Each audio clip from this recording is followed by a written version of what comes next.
ಎಲ್ರಿಗೂ ನಮಸ್ಕಾರ. ಈ ಶುಗರ್ ಅನ್ನೋದು ಎಷ್ಟು ಡೇಂಜರ್ ಕಾಯಿಲೆ ಅಂತಂದ್ರೆ ಈ ಸರ್ಗೆ ಶುಗರ್ ಲೆವೆಲ್ ಜಾಸ್ತಿ ಆಗಿ ಬೆರಳು ಇನ್ಫೆಕ್ಷನ್ ಆಗಿ ಫೈನಲ್ ಆಗಿ ಕಾಲಲ್ಲಿರೋ ಬೆರಳೆ ಕಟ್ ಮಾಡಿಬಿಟ್ರು. ಅಂಥವ್ರು ಗುಡುಚಿ ಆಯುರ್ವೇದದಲ್ಲಿ ವಿಸಿಟ್ ಮಾಡಿದ್ಮೇಲೆ ಅವ್ರ ಶುಗರ್ ಲೆವೆಲ್ ನಾರ್ಮಲ್ ಬಂದಿದೆ. ಕೇಳಿ ನೀವೇನೆ. ಸರ್ ನಮಸ್ತೆ. ಸರ್ ನಮಸ್ತೆ. ನಿಮ್ಮ ಶುಗರ್ ಇವಾಗ ಎಷ್ಟಿದೆ ಸರ್? ಇವಾಗ 119 ಇದೆ. ಗುಡುಚಿಗೆ ಹೋಗೋದಕ್ಕಿಂತ ಮುಂಚೆ ಎಷ್ಟಿತ್ತು?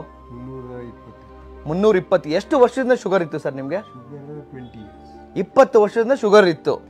ಬಟ್ ಇವಾಗ ನಾರ್ಮಲ್ ಇದೆ. ಎಲ್ಲಿಗೋದ್ಮೇಲೆ ಕಮ್ಮಿ ಆಯ್ತು ಸರ್? ಗುಡುಚಿ ಆರೋಗ್ಯ ಹೋದ್ಮೇಲೆ ಕಮ್ಮಿ ಆಯ್ತಾ? ಸೊ ಒಂದೇ ಮಾತಲ್ಲಿ ಆಡಿಯನ್ಸ್ ಕೇಳಿದ್ರೆ ಏನ್ ಹೇಳ್ತೀರಾ? Always I recommend ಗುಡುಚಿ.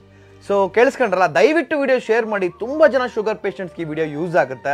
ಯಾವುದೇ ತರ ಸೈಡ್ ಎಫೆಕ್ಟ್ ಇಲ್ಲದೆ 100% ರಿಸಲ್ಟ್ ಕೊಡುವಂತ ಒಂದು ಜಾಗ ಅಂತಂದ್ರೆ ಅದು ಗುಡುಚಿ ಆಯುರ್ವೇದಿಕ್ ಆಗಿರುತ್ತೆ. ಇದು ಬ್ಯಾಂಗ್ಳೂರಲ್ಲಿರೋ ಬಾಣಸ್ವಾಡಿಲಿ ಬರುತ್ತೆ. ಕನ್ನಡ ಕಾಂಟ್ಯಾಕ್ಟ್ ನಂಬರ್ ಕೊಡ್ತೀನಿ. ನಿಮ್ಮ ಮನೇಲಿ ಯಾರಿಗೆ ಶುಗರ್ ಇದ್ರು ಒಂದ್ಸಲ ಹೋಗಿ ಅಲ್ಲಿ ಟ್ರೀಟ್ಮೆಂಟ್ ತಗೊಳ್ಳಿ.